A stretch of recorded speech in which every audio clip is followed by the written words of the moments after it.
It is January 16th, 2023. Oh my goodness. I'm Brenda Fried and I'm sitting here with John Rowe, visiting from England, and we're in my home with Michael Diaz in Albert, Texas. And John has come to visit. So John, tell me, like, when you were born, where you were born. Well, I was born in a town, which was a town by itself then, called Barking in Essex. It's now part of Greater London, but at the time we were very definitely Essex. And I was about 40 years old before I realised, when I was at West Ham and doing a gig, and I suddenly saw Barking 2 miles, and I thought my mum had lied to me. She said we weren't EastEnders, we were from Essex. And that was in 1947 I was born, and in my nan's front room. And then that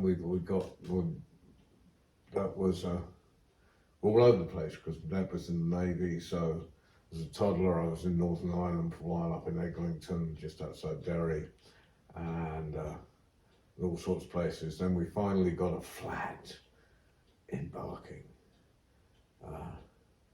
And when I was starting school, I remember sort of walking home in one of the last smogs, so not being able to see my finger in front of my face. And in those days, of course, 5-year-olds walked home by themselves from school. So, and then finally, well, actually, I was still about 5, I think, maybe 5 or 6. We moved. We got a house to rent in Harlow Newtown. New towns were a series of satellite towns built around London, and huge amount of social engineering in them. So the housing you got was almost linked to your job, but it was the idea that you built factories, built all the industry around the outside of the town, and there were cycle tracks, and there were literally thousands of people cycling to work through this. And it was really an ideal town that was designed with green fingers to come through, in parks. And of course and that was when it was run by a development corporation, a Quango, which I do like Quangos, and because but now it's disintegrating and it's touring as part of the Newtown nightmares. But then you see that everyone who ran the town lived in the town. The head of the development corporation lived on the top of had a penthouse overlooking where his town, and it was amazing. There was people, artists like Henry Moore and Barbara Hepworth sculpting in the. And all this stuff was outside. I thought everywhere in the world had Henry Moores and Barbara Hepworths, who just happened to pop in. But of course, all that stuff now is in a museum. It's not out in open space anymore, because it might get vandalised. The Henry Moore's family group, the nose was taking off the baby before it was even unveiled. How can it then? But now, just in case, because it's all worth money. Right. But then it was from there to about 15. Because people thought it was good for boys to have a man's influence. And my dad was in the Navy, like I said, so he was rarely home. So they sent me off packed me off to boarding school, which is kind of what people did in those days. But it was a little county one. Everyone else had an air training corps, so everyone else's dads were in the RAF, which was in the Air Force, which and I was the only Navy brat. Okay. So it wasn't good from a bullying point of view. But and later I realised, like the whole boarding house was full of either service kids or social cases, But it was left over from the days when people couldn't get back to the farms every night, so they'd stay there the week, I suppose. It was but I was there. I was 16, but during that time we'd moved up to was my dad's last posting in a place called Shotley, just outside Ipswich, which HMS Ganges, which was in 15-year-olds. It was when the school leaving age was 15. So he was sort of in charge of ship's company there, and so I went to art school. Okay. Left school and went to art school, Ipswich Art School. How old were you then? 16. Okay. 16. So I am because I think my career's advice was I bumped into my head teacher when I was skipping church. And he said, "What have you been doing?" And I said, "Swatting, sir." And he said, "Come and tell me what you've learnt." And we were doing Merchant of Venice at the time, so I learnt Portia's speech. "The quality of mercy is not strained, it droppeth as a gentle rain from heaven." He couldn't do a thing. And then he said, "What do you think you're doing next year?" I said, "I thought I'd come back and take the exams. I'm going to fail this June, sir." And he said, "No, you're not. You'd better go and find an art school." So, Huh. well, What was your medium? well, I really want to be a cartoonist. Oh. But I like Gersh and stuff, and then, but it was that sort of. So I went to art school in sort of '63, which was a really revolutionary time to be at these places. So we had well, one guy came up, the senior lecturer, he was a bit of a con artist, but he did bring in his wake all the up and coming artists of the time. You know, we'd just get them as visiting lecturers. And so years later, when I went down to the Tate Modern in London, I saw all this stuff by all these people that had lectured me, and I dropped out of that and went off to I went down to Margate because I wanted to do VSO, Voluntary Service Overseas, which is like your Peace Corps. In fact, was set up by a guy called Alec Dixon, and he had set up this Voluntary Service Overseas, and then he came over to America to help them set up their Peace Corps. And he got back and he found his own organisation had sacked him because he was a visionary, not an administrator. So he went into a 2-year depression. And then he suddenly woke up and said, "We've got deserts at home." He was an old Etonian Guards and everything, brilliant guy. So I wonder, I've dropped out of art school, kind of running away, just sleeping bag on the back, heads down.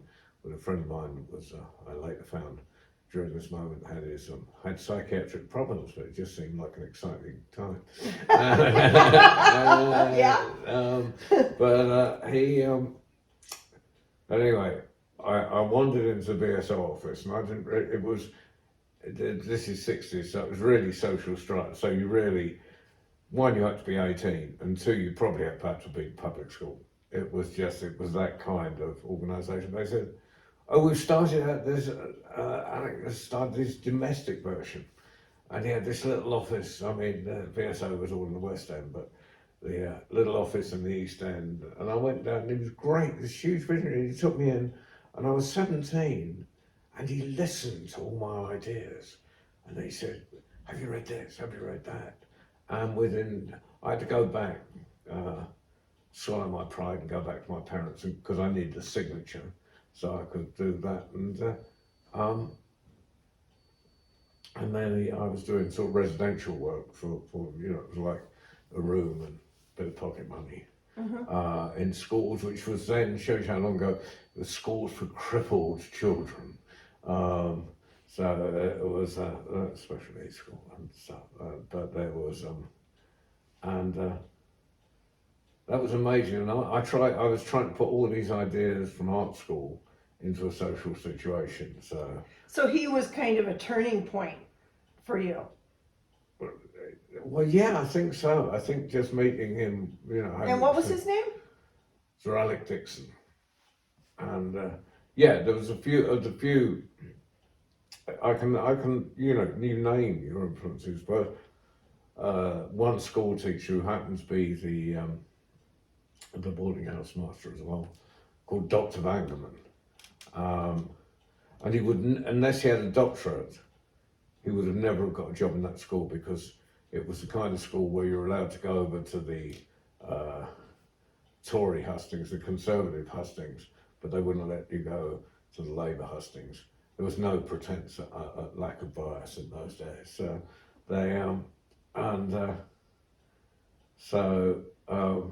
but Dr. Vangerman was an Austrian pacifist, and he had come.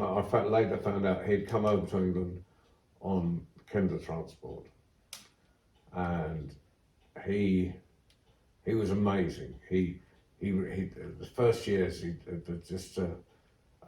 read us, took us all into his office, and before bed, all in our dressing gowns, sat on his floor, and he read us Dracula in this marvelous Austrian accent.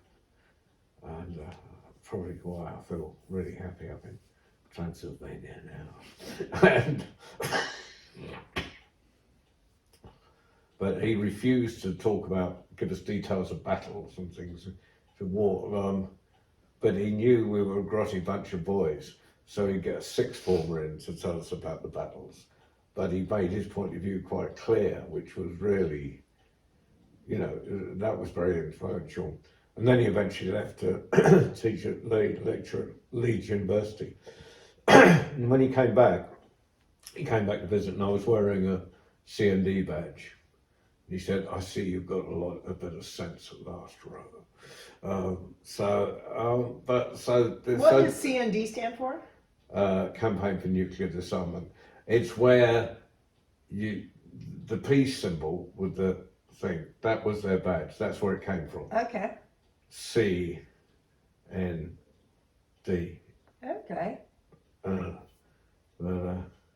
it was originally for, they had a big march every year from Aldermaston, which was a nuclear research establishment, down to Trafalgar Square, and they were very early, I suppose, in terms of non-violent protest.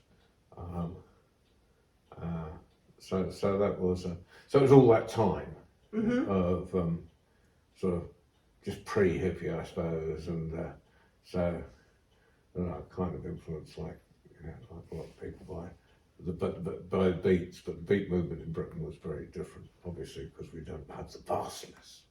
And then, it was just pootling through. It was and then. What was your, like when would you say that you were done with school? I mean, what your education, what came next in your education? Well, then I eventually, I'd got a little job back around Colchester at what was then a hospital for the educationally subnormal, as it was called.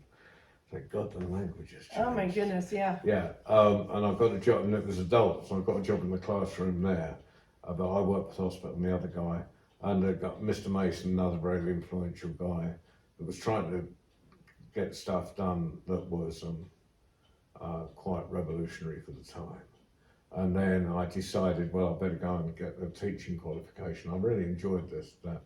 And then I went to Fursdown College, to the College of Education Teacher Training College in South London, which was where I met Chris Matthews, and Chris and I shared a flat. Again, at the time it was like 200, it's almost a gender reverse thing of my school again. There was about 200 women and 30 men, because we were 15, because we were the first mixed intake. And it had been a sort of Quaker women's college, and I think some of us were difficult for the college to adjust to. So I was kicked out after a couple of years.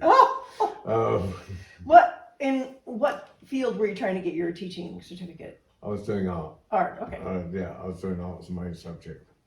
But it was a time of a time of experimentation.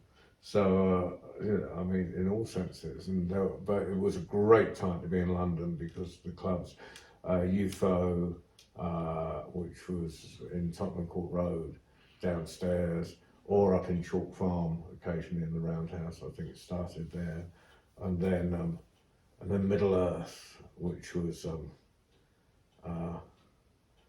Bob Harris and I talked to Bob Harris at Property, and we were saying, you got there, and suddenly there was this underground manic scene, which was fantastic, and so that kind of, but they busted that. They sent 6 coachloads of, because they kind of hated hippies, and 6. And you were a hippie. Well, precious thought. I haven't had long hair, and there's. I always thought myself was beeping, but I didn't have, or beyond labels, obviously, but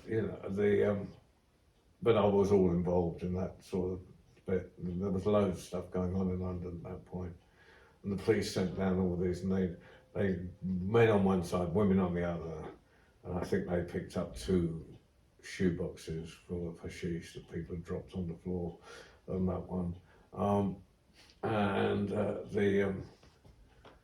But then, and I kind of got pissed off with it all, right? Annoyed with it all. And so there was about a week later, there was a huge anti-Vietnam War demonstration outside the American Embassy. And I was sitting in South London, I heard there was like 5,000 coppers and 50,000 demonstrators. I thought they're better odds than we had last weekend, so I kind of went up there. Uh-huh. And then I was in the middle of my teaching practice, and I think I think it was sort of part of what got me kicked out, because I was on the front line and this copper hit me right in the stomach, and I fell backwards and died. So when I was asked why I didn't go into teaching practice the next day, I said, I got hit by a policeman yesterday at a demonstration. I'm sure that such honesty, I couldn't have had a better excuse. So you lost your teaching job? Well, no, I didn't. I lost my teaching course. I was kicked Oh, out your of teaching. teaching course. You were Yeah, teaching. I never qualified. Oh. And then there was various bits, hospital portering, and up in Ipswich, I got married. Oh yeah, that's quite important. Yes, that's quite important. Well, I got married because I was disappearing off on the road, and I didn't go as far as I went. I just went as far as Iceland and came back. Where did you meet? Your wife was Rose. Yeah. Where did you meet her? At college, at the same college. She came with a lot, if you wanted to put on a show, and because Ralph McTell was also at the same college, but he got famous, I got kicked out. Yeah. So I put on a show with Ralph, which now would, given the lineup, would now be called a festival. Still managed to lose money on it, but because I wanted some lighting, you go to head of department, and Rose was in charge of the lighting. She'd made us and it was like, if you wanted to borrow lighting, you better take Rose as well. That wasn't the best of our relationship, but that was kind of. She was active as well. She was one of the first women. She was the first woman like a theatre electrician in the country. So, but she taught most of her life and lectured and made videos and stuff. Mm-hmm. And Now you're known as a poet and storyteller. When did that kind of start happening? Well, I suppose poetry started. I kind of got into it. That whole period was, the arts got mixed up, and then I think when I was hitchhiking around, I spent about 3 months hitchhiking around Sweden, and just before I went to training college. Was this before you got married? Yeah, yeah. Okay. This is a few years before, Okay. and so I started adding poems to the bottom of the pictures, and gradually, and then and then I sort of started writing seriously. I was doing both for a while, and then gradually the pictures stopped, and it moved into poetry totally. Okay. Um, Do you have any of the pictures do you have a collection of pictures that you I drew? might have one or two left somewhere. Okay. Um, and then, yeah, so eventually I did about 3 years hospital porter, and then I decided to get some A levels. So I went down and did 6 months, 6 months of evening classes, and I got 2 A levels, which was all, as a mature student, I wanted to go to university. So I did this 6 months, I was told I needed a B and a C or something. So I got 2 Bs, and then went to University of East Anglia for their American Studies. As by that time, all the poets that were influencing me were American, and I was kind of into American history and stuff. Oh, no wonder. Okay. So I kind of, by that time I'm sort of married. With one child, but you could get grants. So you could get a grant for married man and child, and sort of you got a holiday job driving for some electric company or something. Mm-hmm. So it was all good. Right. And the storytelling, when did that kind of? Well, that came. I think I was always being part of it. I mean, I did a kind of early 80s. I did a walk, dressed up as a medieval peddler. I wanted to write a book about time travel, so I learnt some local stories to go in. I lived it out. I dressed up as this time traveller and walked around East Anglia. What year was that? 82. 82. Okay. So it's all beginning to come together at that point. But Okay. I didn't actually start. For 3 years, so I got my degree, and then I was scrap dealing, and then that wasn't working very well. And your degree was in? American Studies. Okay. So I did complete that course. Then after about a year or so of failing miserably what was happening when I left university, I'd met a poet called Nick Toxic, and well, I met him up in Edinburgh. What happened? Rose was booked to do a show up in Edinburgh, lighting, and that show got cancelled. But we booked a hotel and everything, or boarding house. So Rose was booked for Edinburgh Fringe Festival. To do lighting, yeah. To do lighting. So we booked a hotel, boarding house, and but it didn't happen. But we went anyway, and had a holiday. At which time, there was poetry readings going on there, and a poet that really influenced me a lot was a guy called Ted Jones, was an African American poet, and I'd owned his books. I'd never met him, and I looked around and I saw this guy on the far side of the bar at the Traverse Theatre, and I thought that looks remarkably like Ted Jones. So being young and conceited, I went and edged my way in the conversation, and I got to know him quite well. And we would Traverse Theatre, and then he'd go, I've got to read and run and go somewhere else. And everywhere it went, I would beg a floor spot, and they'd say, come back tomorrow next day and you can have your floor spot. There's no such thing as open mic then, you just kind of created it.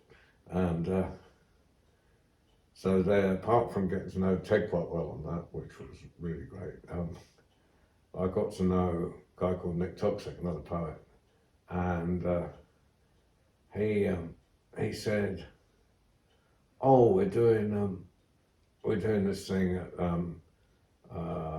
Ilkley Literature Festival Fringe. Come up and the show." So he never expected, and it's before the days of mobile phones, so there was no communication. I just turned up at his parents' house and said, I'm here. So I ended up being in stereo graffiti with Nick for about four years or so. So that actually got me. And then at the same time, we're doing free shows in the theatre in little theatre where Rose was working in Ipswich and so forth. So, and I had some guys that were Trinidadian guys that were playing guitar and stuff. So we're doing poetry and music and all that. And then, but You had a bookstore sometime. yeah, well, that's Is that later? That's later. Okay. Then it goes to. Then I finally go and I do my postgraduate teaching year. Oh. So I completed a teaching course. I don't know how. And then you had to do a probationary year, and I never quite. Well, there was a head teacher. Put it this way, it didn't go well. He said it'd be very good a poet visiting schools, but uses too much slang in the classroom. Oh. It was, but it was some. But what's weird is that all those people have now got grey hair that I taught there, and they still invite me around their houses and remember those days. So wasn't, so I was doing Songwriter teacher, but then I got my own sort of transport company going, doing, I wanted something that would leave me free enough to do poetry reading, so I needed, it's like, you do some self-employed thing that doesn't cut in too much. In fact, it took over my life, it was really difficult. And then I walked in to give a report to Eastern Arts, Lawrence Steg, Eastern Arts Association in Cambridge. And he said, do you want to run a bookshop? I said, anything to get me off the road. So for 3 years, I ran a bookshop at Colchester Arts Centre in this converted church, which was the church where Humpty Dumpty came from, or one of the, one version, during the siege of Colchester. Cromwell's mob were on the outside, Charlie's mob were on the inside, and One-Eyed Jack was at the top of the church tower, and dropping cannonballs down onto people laying siege, which kind of annoyed them. Just imagine you've just got your dinner and a cannibal lands, kind of annoy the hell out of it. So, the muskets and things were really inaccurate at that point, so they blasted the top of the church tower off, and you can see where the brickwork changed, where they rebuilt it. Well, One-Eyed Jack and his cannon came crashing down, busted up. I don't know what happened to One-Eyed Jack, probably very squished. And so the cannon is Humpty Dumpty. So Humpty Dumpty sat in the wall, which is the wall of Colchester. Humpty Dumpty had a great fall, which is the cannon coming down. All the king's horses, which is Charlie's mob, all the king's men couldn't put Humpty together again. Now there are other towns that will claim this, but I think that fits so perfectly. Wow. So anyway, I was there and then through a lot of bureaucratic stuff, they decided to not subsidise the bookshop anymore. Whole arts policy changed, so I was out of my ear. So that's when I really started storytelling. That's 1990. Oh, 1990. And so at this point now you have 3 children, right? Yeah. Miles got the one a couple of years before, or a year just before I got kicked out, laid off from that one. Yeah, so, yeah. And it's kind of like, it's almost, because they're quite far apart, they're 8 years apart each one. So the first one is the, was when men were sent away, go away, you're only going to get in the way. So and that was Sally, and she was born in a little maternity home in the middle of Ipswich. And then a few years later came Asa, and I wasn't allowed to watch that one. I would have been, but it was like suddenly it was undiagnosed breech, so everything went a bit bonkers. I mean, I went and they said, have you considered the possibility of twins? It turned out that was just A's the wrong way up. And then years later, it has to be another cesarean, but I was allowed in to watch this Wow. with Miles, which was kind of like this, you know, from men being sent off to get drunk Yeah. to being part of it was a kind of huge change that happened over that period.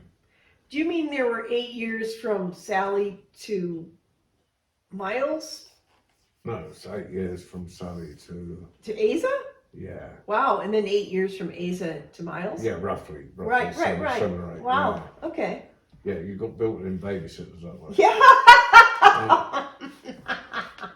Okay.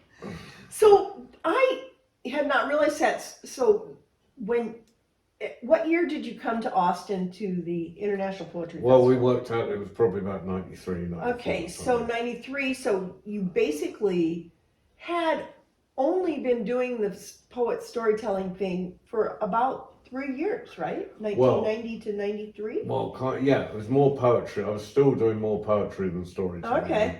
But what had happened was Toby Davenport, who put on loads of stuff, is retired now, but from just outside Stonemark, I'd known since I was about 18 years old, I suppose, no, 60. She said, she said, it's a pity you're not a storyteller. I could give you some money. So I said, by an amazing coincidence, I am. Wow. And I think I've been doing it without, I'd done bits and pieces, but I hadn't named it. Right. So then I kind of tried to get, hello. Sammy wants you to tell him a story, maybe. I don't know what he's doing anyway. Yeah, so Sammy the kitty. That was when I started calling myself. But I came over as a poet first, who told stories. But then, but it was by that time it kind of exploded.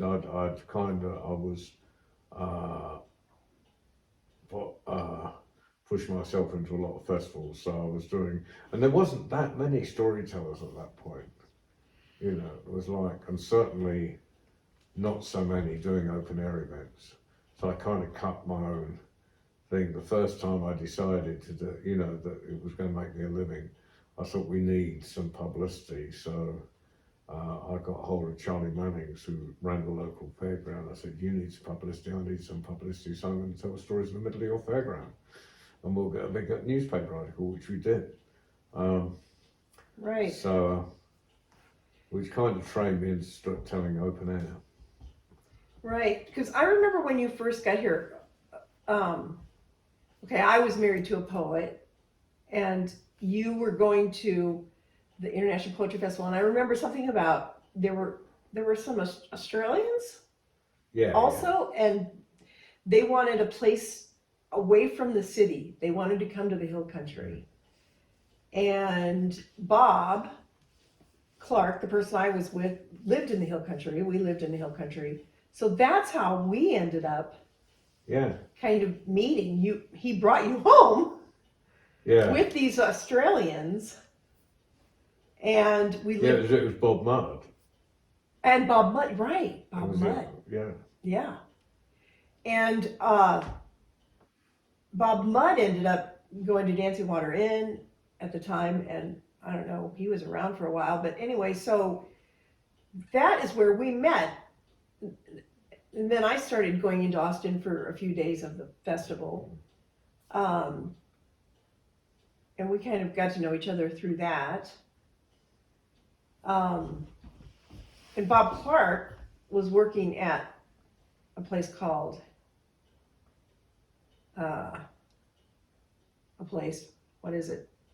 Blair House.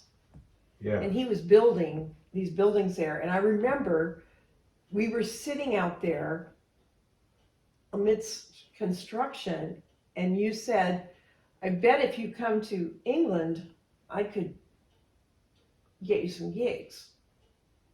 Do you remember that? Yeah. Yeah, I mean that you said that to me, and I was like, really?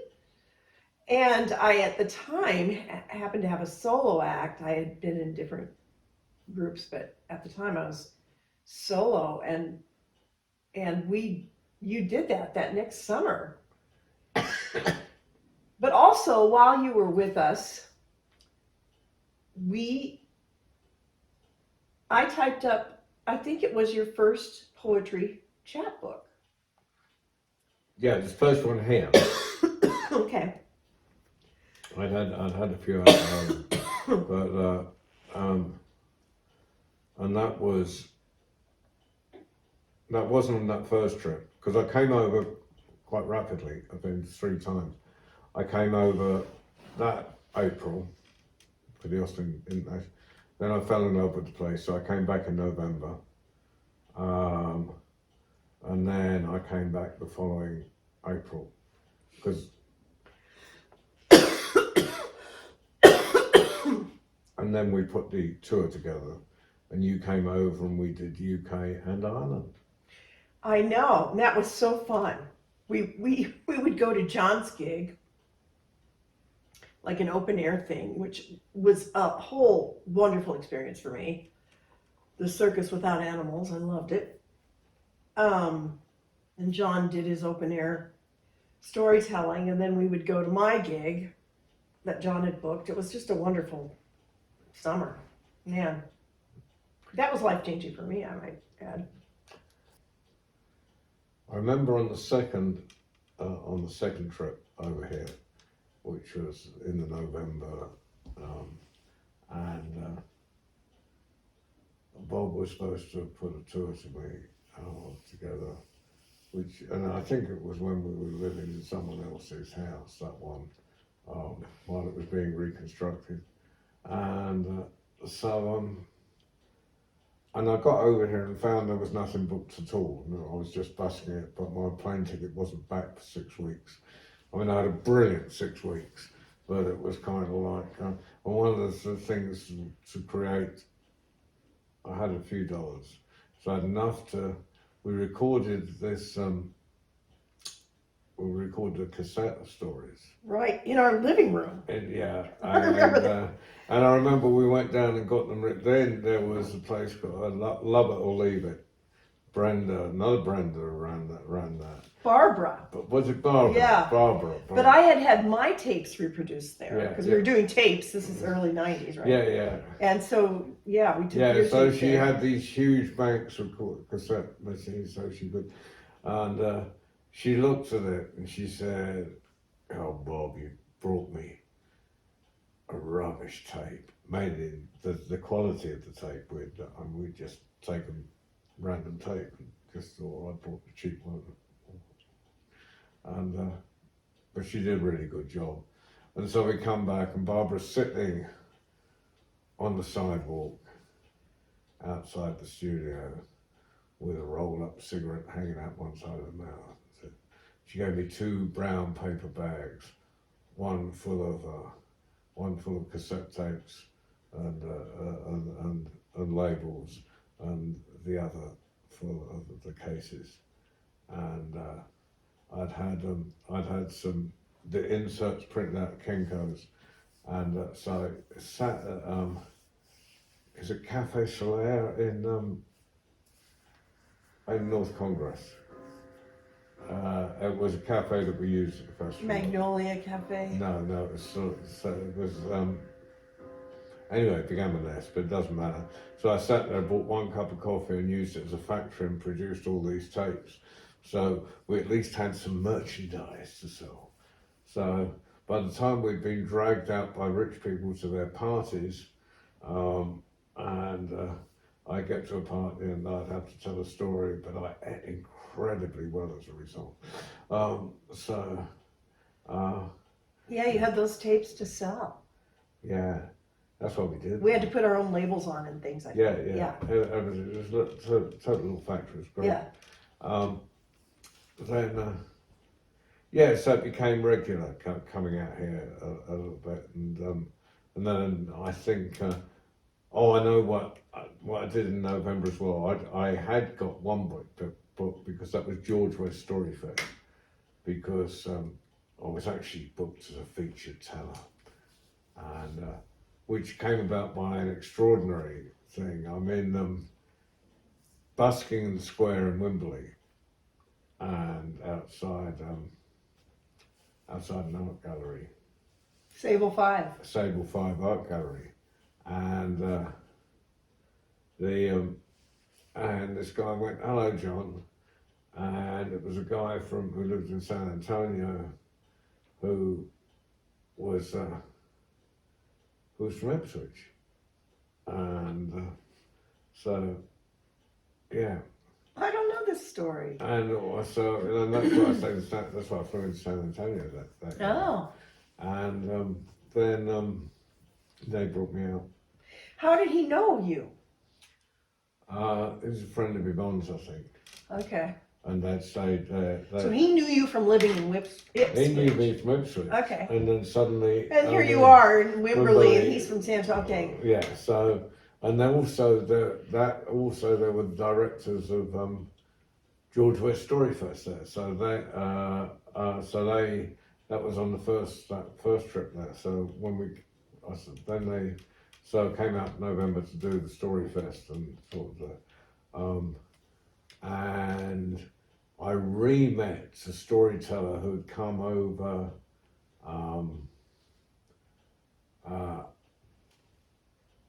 on my first trip, but I did a storytelling in a school called Pleasantville, and that was a bit weird because I went and said, "Don't have stories with any death in because the children have been killing themselves." Oh. I thought, well, that gets rid of most of myself. But also afterwards, there was a woman appeared at the staff room. She'd driven across from East Texas, from Orange near Beaumont, because she heard there was an English storyteller at the school. So that's where I first met Trudy Terry. I did not know that. Oh, okay. And that was that. And then in November when I did George West, I did it a couple of years. I think, no, maybe it was the following November. I met her, she came across to that. Yeah, because that was an extraordinary festival, but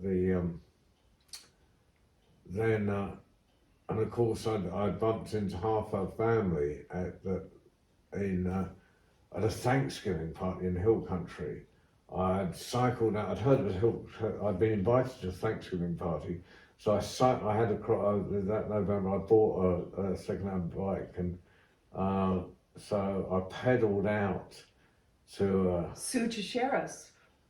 Sue, right? yeah, well, I pedalled out the person who, the Danish woman, Danish heritage, I think, blonde hair, it's just hill country thing, and she'd invited me out. She told Fat Jack that she wasn't going to be there. She didn't tell me, so I cycled all the way out my little crosscut, my little drop handlebar bike, and then, or as I like to think about it, as my pickup truck that had been put in the wash and shrunk. And but next door there was all these pickup trucks down I thought there's a party going on there, and I have been there once. I've been there, I think, with you or something once. I thought, I'll pop in, and I stayed there for 3 days, and there was this old woman came up to cook the stuffing, and said, for Thanksgiving, for the turkey, said, "You storyteller?" And yeah. She said, do you know my niece Trudy? I went, yeah. And she found that extraordinary, and so she's sitting around the fire late and she's talking about kin. And she's saying there used to be so many kin that you go into a country store at 11 o'clock in the morning. You wouldn't come out till 3 o'clock in the afternoon, you'd just be rocking from one footnote to another. Now you can get out in 2 hours. So she was extraordinary. So that became a sort of story within that sort of friendship that built up. And then when I first came over with Sandra Hall, where we decided to go down and see Trudy, because by that time she's not travelling much and her health kind of stuff. What is Trudy's last name? Trudy Terry. she was, so the, and we're, Son and I are sitting at Houston Airport watching the cars come by, but they pick up and it doesn't come. I hadn't seen Trudy for years, and by this time, cars in America were getting much shinier and newer, and a lot of the character of the mid-90s has disappeared.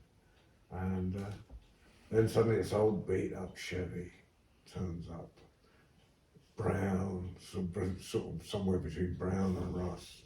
I said, that looks like my people. And sure enough, that was true. So then we went down, and I never stopped coming back because, and it just became an extraordinary friendship with the family. So that's, but then And Trudy,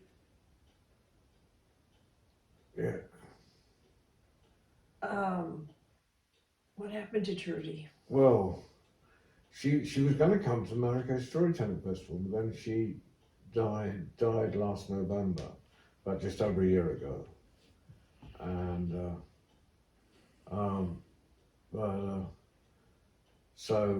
but we have got I mean, fortunately we recorded her a bit before, so we got a couple of sessions on the World Storytelling Cafe of Trudy telling stories. Oh, I have to look those up. So wow, I've never even seen a photo of her. yeah, I'll so have to look those up. anyway, she's so you know, my kind of, and I think I somewhere I just have the hill country especially as part of where I live in this world. You know, there's two or three bases, and hill country one, you know, just keep coming back like an elastic band. And When you saw Trudy and her family in that old pickup truck or beat up brown vehicle, whatever it was, where were you when that truck pulled up? Well, it was a car. It was a Chevy, you know, one Yeah. with a long bonnet and long trunk, and we were at Houston International Airport. So it was just great to, you know, you just pick out a car out of 1,000 and say, you can't see inside it, but you think that's my people. And So you met her at the airport? well, She was coming to pick you up. she was coming to pick me up. Oh, okay, It but was you all knew arranged. that was, okay, you knew Yeah. that was they when they, yeah. Yeah. So yeah, so that, and then, you know, I kind of, and somewhere in all that, like about 20 years ago, no, 15 years ago, I was gigging up in Lapland. I did a few gigs in Lapland and over Lapland? Lapland, where Santa Claus, and I was a mixture of Santa Claus and a storyteller, and I was working for one company that should be nameless because they're so appalling, and there was only one tourist bought me a glass of wine in the whole tour, and that was after I'd been there 6 weeks, and that was Stephanie. And then I thought, I like you bought me a glass of wine. I've been here 6 weeks and no tourist has bought me a glass of wine, and or even offered me a drink of any sort. Then, so I was sitting there, and then the boss came up and said, would I run someone over to Keflavik to Keflavik in Sweden? So I'd do this run on ice roads, 150 so, and then I told stories at the airport because the plane was held up, and Stephanie said, come down and visit me, and I didn't. So she came back the next year, Wow. and this time she made sure there was a bottle of wine for every night. And so then that's kind of how Stephanie and I got together. When we told Barbara from Yes. Austin International Poetry Festival, Barbara Carl, that story, she turned around to Stephanie and said, "Nobody said he was smart."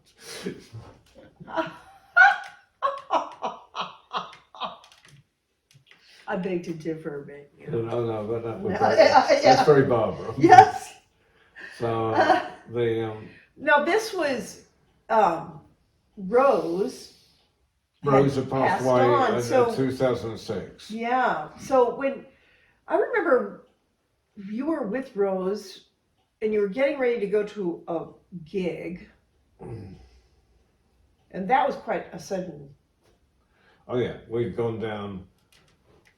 I had some gigs in Tenby, in Wales, and so we'd gone down to. I'd gone off to Cropperty, and I was coming back to them, and we were going to have a holiday. So I'd driven them down to Wales, left them down there. We're going to have a holiday, and I'd gone off to, like I do, just said, "Oh, I'll see you." And my last words were, "I wish I wasn't going." And then she had a massive heart attack while she was down there. So that was all. But and it was like it was a series of three. There was my dad, and my mum, and then Rose, all in 18 months. And I just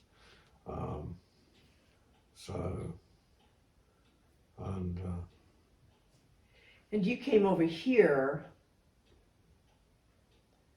came over in 2007 with Paddy. Right. Patty Stratton. Yeah, Paddy Stratton. So we went to Kerrville. And I hadn't been to Kerrville since the 90s. And so I did as usual. I did the breakfast shift. Mm-hmm. Paddy made himself useful in the sound booth. And a lot of people still remember you. Really? I mean, from Kerrville, yes. I mean, many people that you might not know. I mean, you know, John is a figure, a memorable figure. And so, like, for example, my friend Kelly Ellis, who's a poet storyteller, she said to say hi. She clearly remembers you. So how many times have you been to Kerrville? 3 or 4. Okay. Couple of times in the 90s. I think it was probably only. Might have gone 3 times in the 90s, but I know I went at least twice. Well, one time you came, Sandra and Lee were with. And, Ed? Ed? No. Oh yeah, so I came with Paddy, and then I must have come the following year with Sandra. And that, unless it was earlier, unless I come with Sandra earlier. But yeah, so 4, because I know I introduced Sandra to. That was the same year that I'd taken. No, Lee wasn't with. She came over later with Lee. Okay, right. But I took Sandra down to the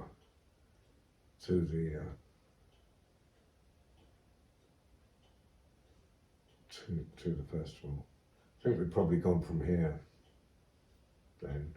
When did you meet Kathleen Hudson? That first year at the Spring Festival.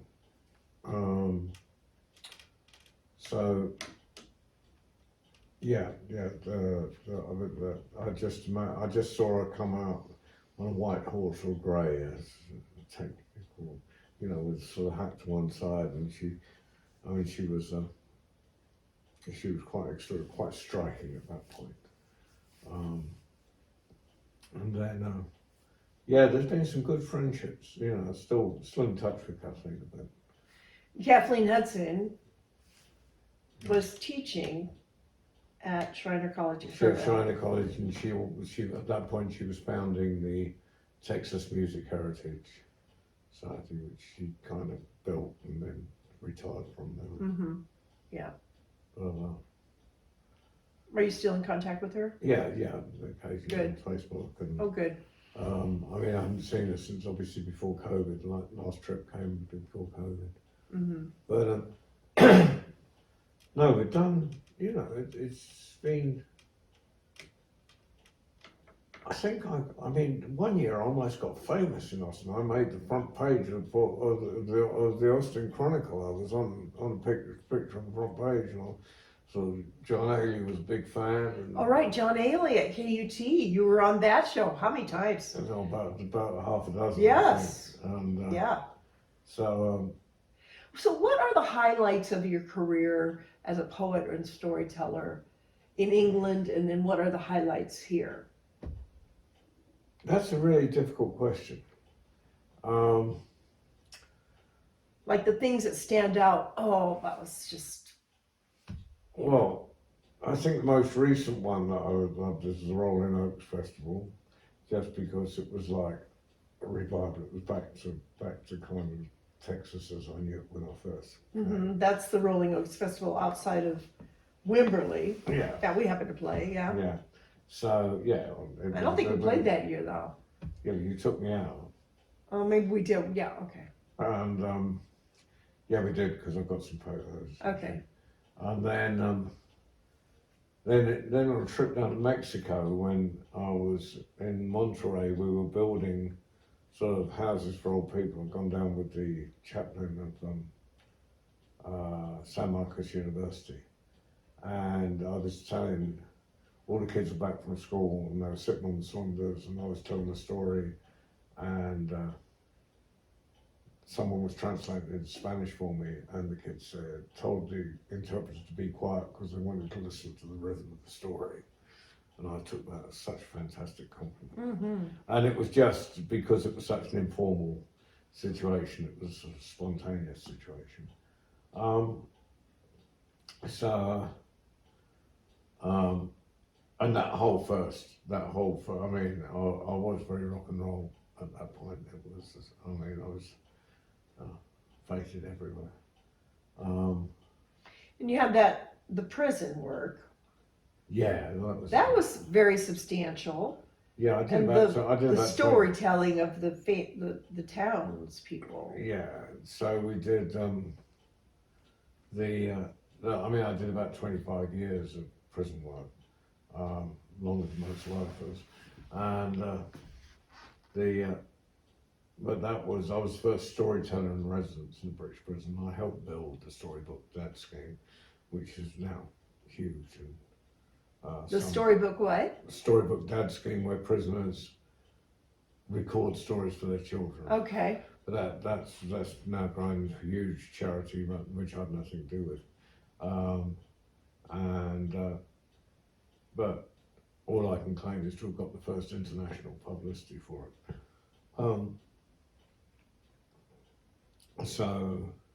And I put on plays in prisons, and we've written plays, and I've run prison bands, and Yeah. So yeah, no. So it's there's prison work, and then it's just general, it's summaries festivals. Yeah. Glastonbury Festival, been running the storytelling tent on the kids' field there for about 20 odd years, and then running I suppose the other big one is Cambridge Folk Festival, which I've been running the storytelling area there now for God knows how long. But I think it's not, because the kind of performance I do, which is always at other events, the high point of what I've seen at the events rather than your own performance. And it's just, it's got me all around the world. So, I've told in Brunei, I've told in Malaysia, in Indonesia, France, all over Europe, North Africa, both Algeria and Morocco, which I'm very involved with Morocco at the moment. And then I've started telling in Romania, so it's going. I seem to have covered not as much of the globe as I would have liked, but we're still expanding. And COVID brought about, was it COVID that brought about the World Storytelling Cafe? Yeah, it was kind of like I'd had a stroke, and about 7 years ago, and someone thought it was a good idea to take me to Marrakesh to convalesce, and I was introduced to a guy called Mike Wood. There's a Riad owner there, and a Riad is like Bijou Hotel. And then then he was going to open a storytelling cafe in Marrakesh. And he asked if I'd help, and I said, well, you know, if that's a trip to Marrakesh, yes, please. And then COVID hit. So he kept all his staff on, but he gave them to me as technical staff. And he created this this World Storytelling Cafe online. And during the height of COVID, we were doing like 29 programs a week.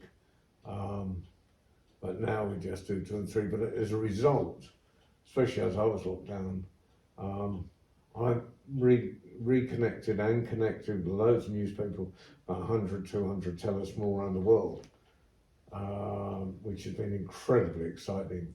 And amongst the bits that I like, that I'm most enthusiastic about, is our Tuesday evening program, which is Young International Tellers, where anyone under the age of 25. So we've got people, school kids coming in from Gaza, from Punjab, from Nigeria, and they're all, you know, they're forming this little internet, and now live from the cafe in Morocco, in Marrakesh. So, And these are all, pardon me, these are all archived. Yeah. And how can one access them? Well, you just go onto the cafe, the website, World worldstorytellingcafe.com. Okay. And the tab across the top takes a bit of navigating, but and just go archive, or go to artist on the drop down that says artists, and that tells you all the artists that have been on. Then you can click on their picture, and it's all the programs they've been on and so forth. So it's not an easy site to navigate, but then we have got thousands and thousands of hours of stories on there. That's just so great. Yeah. That's great. And the Marrakesh thing happened for real. Yeah, so we do, but so last February, we decided we were going to do a storytelling festival. And so I went out in November and shook a lot of hands, and then the borders were closed again, and they only opened 5 days before the 5 or 6 days before the festival. But we did the festival anyway, and it was fantastic. The British ambassador came down. We had to sort of redesign it by the day because we didn't know who was going to be there. But we did a big march through the souk, and then story told on the square. I mean, it's just a fantastic experience. And because we were the only thing that was happening probably in the whole North Africa, we've got in 12 newspapers through Africa, 4 television stations, including Al Jazeera. We got an article more recently there's been an article on the festival in the National Geographic, and a few other places. So, and we're doing it again in a few weeks in the 2nd edition, which will be so much more organised because the borders have been open for a year or so. I might even argue about the prices in the souk instead of thinking you haven't eaten for 2 years, I better give you what you ask.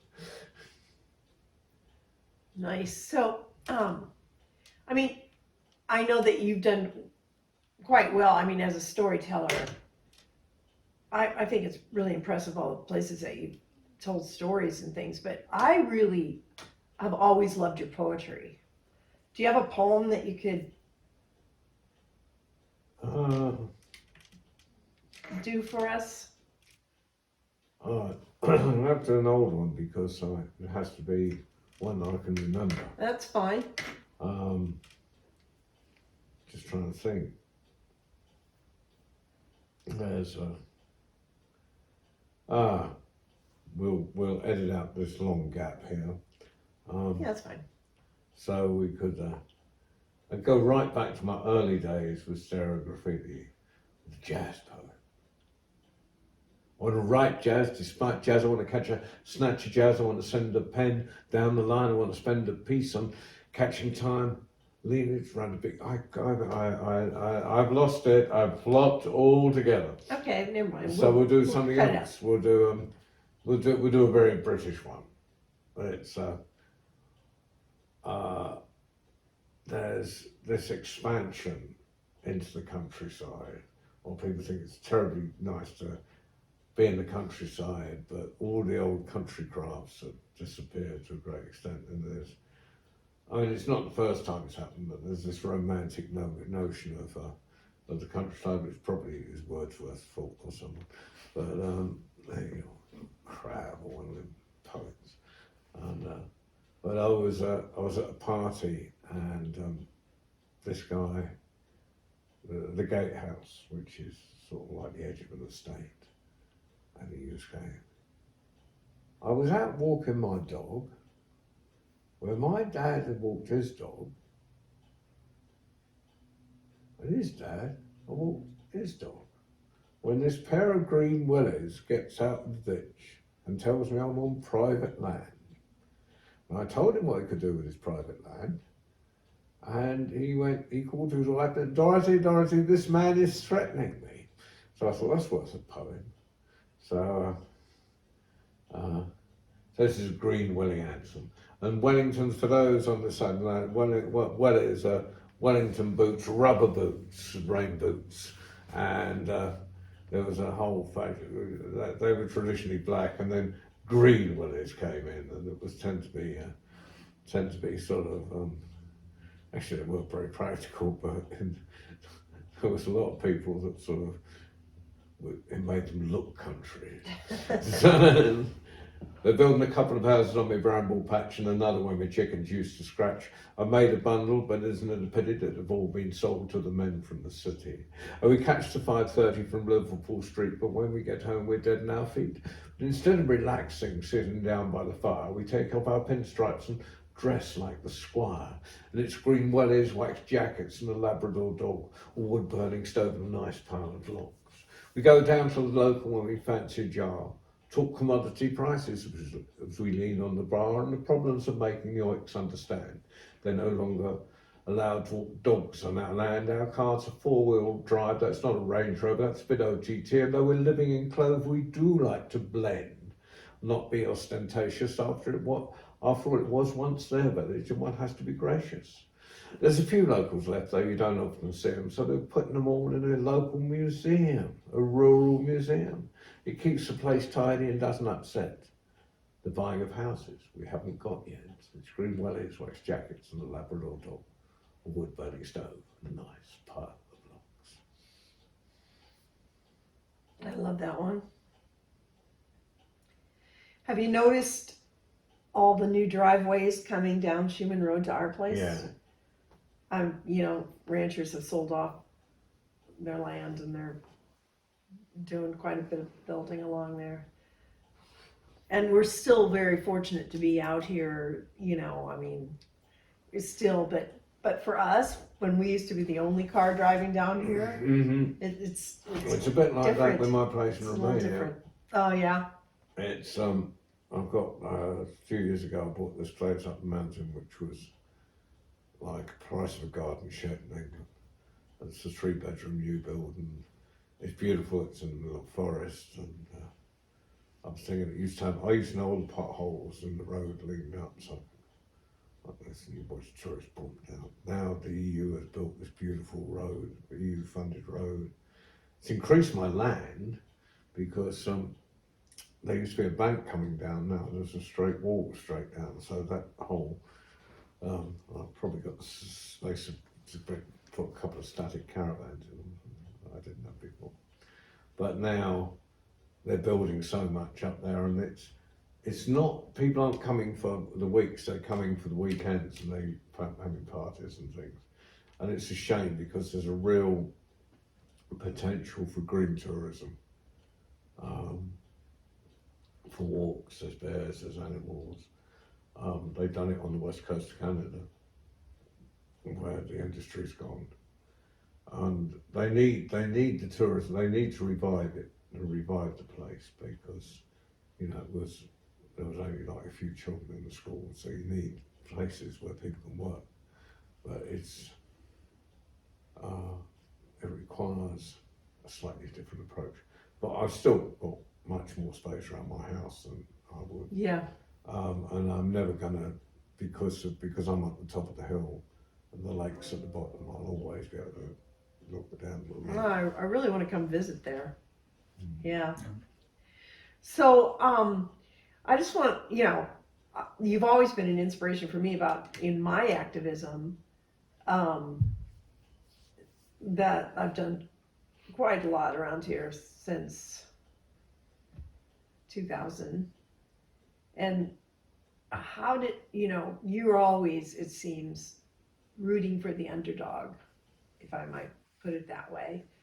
And, standing up for what's right and standing up for those who, giving people a voice. And how did you get started doing that? Well, I think it comes from, I think it's empathy. I've never thought about it. I think it's also times I grew up, Mm-hmm. I mean, it is Martin Luther King Day today, and to be a young man and seeing on the television the police dogs and on the march, and in Montgomery, wasn't it? That they said the police got dogs on the marchers, and those sort of images burn into your brain. And it's also that sort of that post-war optimism. I think it's it's that things could be better, because they couldn't get much worse than they'd been 3 years before. So and it was things can be better. We can build a better world, and kind of my generation was promised it, and it was. And all those influences, all that time, I thought it's just that I've never stopped losing that naive belief that they can get there. Yeah.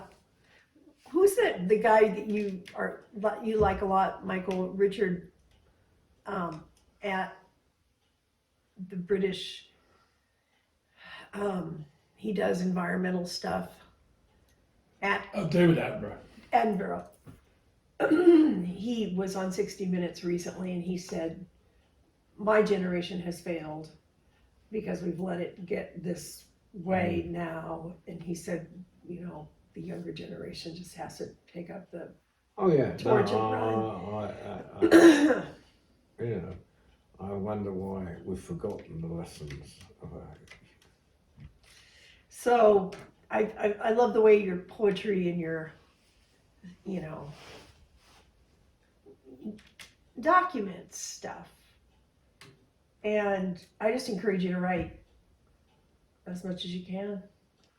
And I do most weeks. Yeah.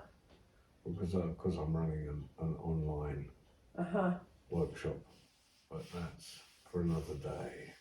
Yeah. So thanks for this time, and I love hearing your story. Well, I hope it was coherent enough. Thank you very much, Brenda. You're welcome.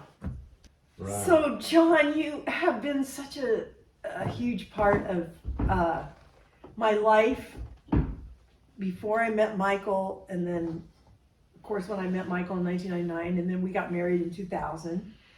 And because we got married in Scotland,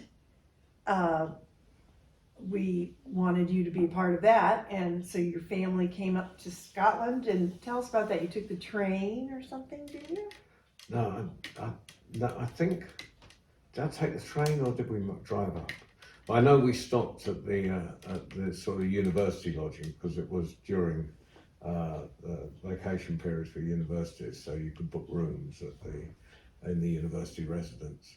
But there's that whole period has got great memories. I mean, great memories when you first got together with Michael, and I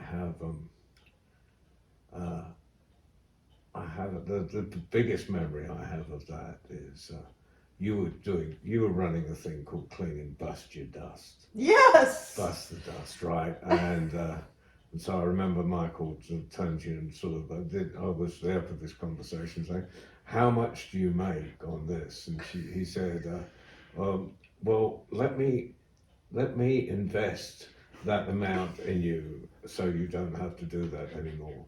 And you turned to me. We weren't on the other side of the room. Michael didn't hear this, and said, "I've never taken money from a man in my life. What am I supposed to do here?" And I said, "Do you love him?" And you said, yeah. I said, well, look at it this way. Michael is the product of an English public school. And he is sitting out very successfully. And his lady is out there cleaning houses. How do you think that makes him feel? If you love him, take the money. Which never really happened, but I did stop the cleaning business, yes. Yeah, so that was kind of. I do remember that very clearly. So Michael was probably the first time he's heard this story. But anyway, so the next, and that was down in Dripping Springs.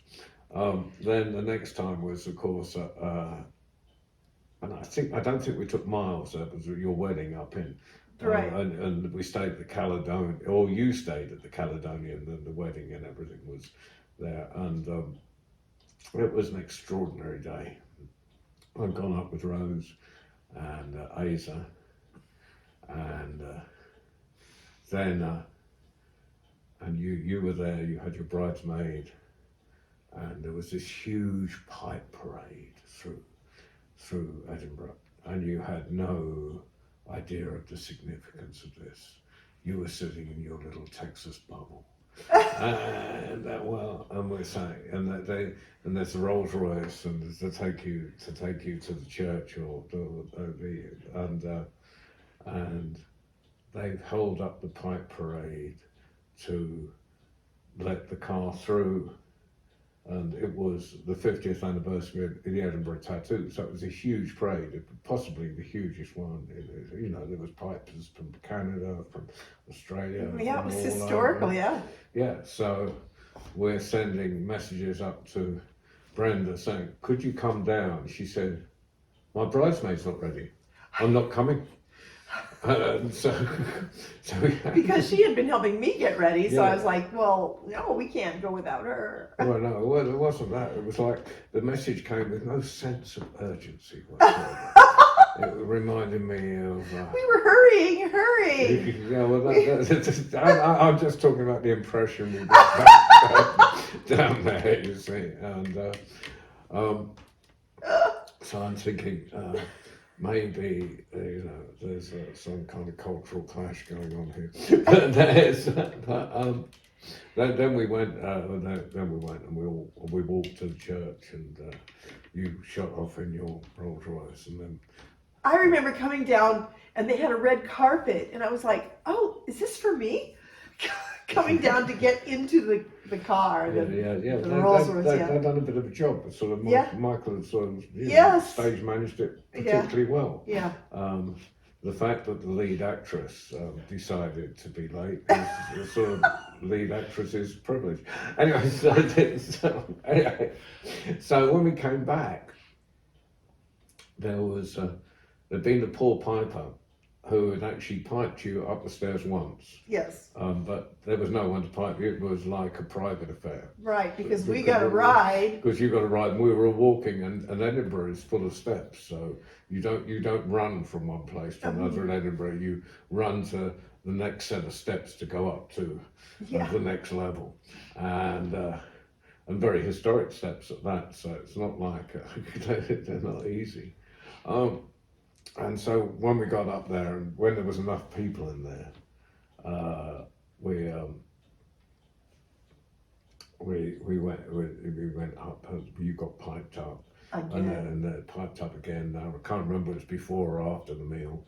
And these are bagpipers. It was bagpipes. Yeah, proper bag. You just stolen one out of the 5 million that were passing by. And then, but I remember because your suite was where Sean Connery stayed when he was at the Caledonian, which is the Edinburgh Hilton, and so we're up there. It was, I think, the meal and everything had finished, and. I told one story at the meal, and I only have one story with the wedding in. And then so I've done that, and I've met loads of your relations and Mike's relations, and Val was over there, and so Val, my guitar player, because we Yeah. did some gigs before the wedding. yeah, so anyway, we're sitting up in the suite, and A's and my son is there, and you're all playing, you're all jamming away, and there was a blues jam going on, and I remember, so Mike's on harp, and you and Val are rocking away, and A's is just sitting there with this big smile on his face going, I'm in heaven. Aww. I'm sitting in Sean Connery's suite, listening to the blues. Aww. And so that's that. Wow. And so, there's these sort of memorable sort of little sketches from the day. Mm-hmm. And it was a brilliant day. It was fantastic.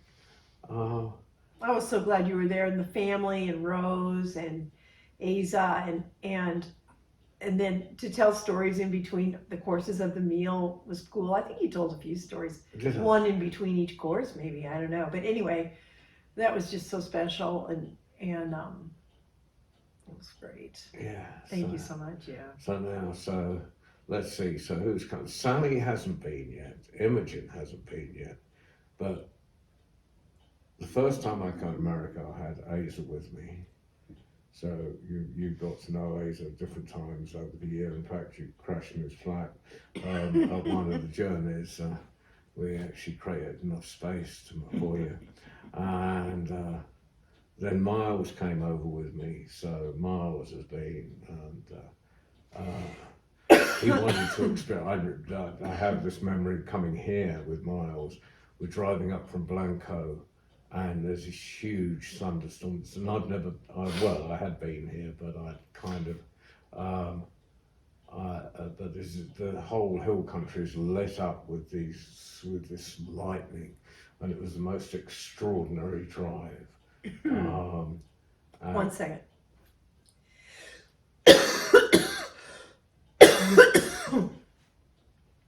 I'll cut that out.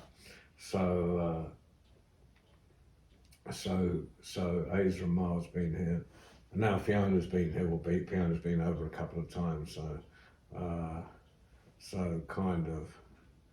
And Stephanie's been here. Yeah. So Stephanie's been here. So quite a few people have now passed through, and then friends of mine like Paddy Stratton and Sandra Hall, and they. So I try and bring a few bodies to Hill Country just to show this. How beautiful it is. Yeah. And one time you bought another young man with Aza, I think. Oh yeah. That was Lee. Lee. He was doing work experience with me. Right.